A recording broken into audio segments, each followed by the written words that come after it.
Hey everybody. Happy Friday. You have survived. You've made it through the week. So John Dowling, author, Service by the Boxes. I think everybody in our industry realize how important absorption is.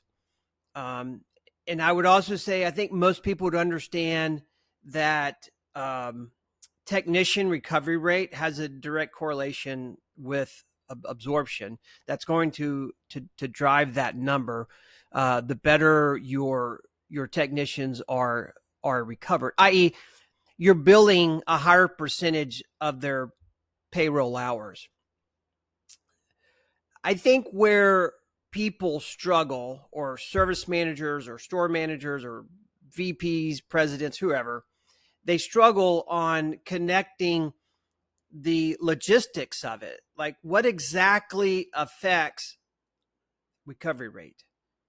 And it's not as complicated as we may think it is, or make it out to be.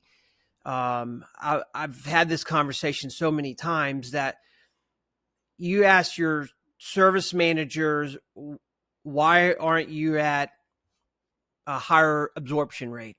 Why is your recovery rate so low? Or it may be phrased in a way that says, why can't you get the customer's machine repaired faster? Right?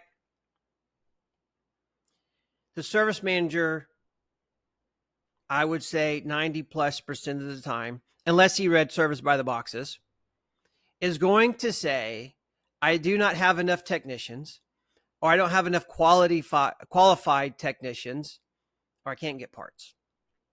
And so that is one thing Service by the Boxes debunks.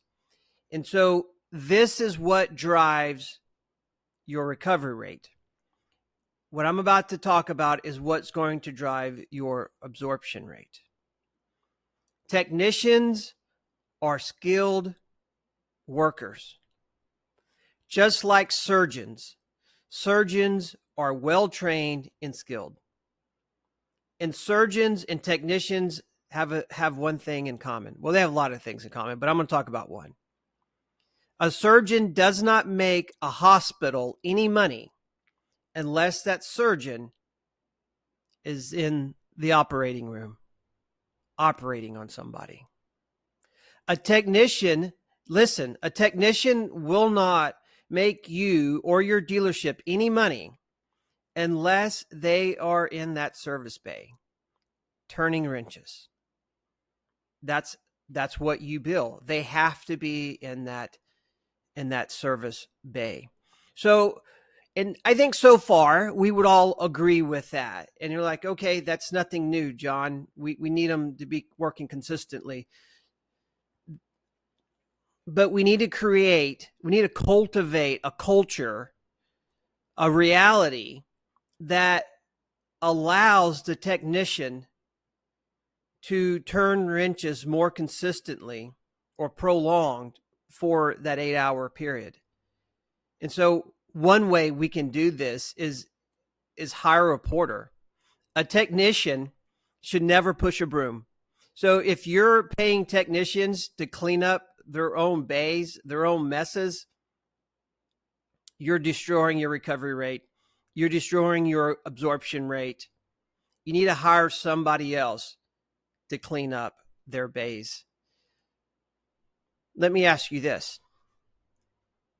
Do you think a surgeon cleans up the operating room once he's done operating?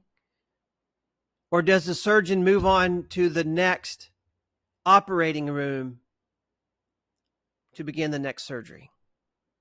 Think about that.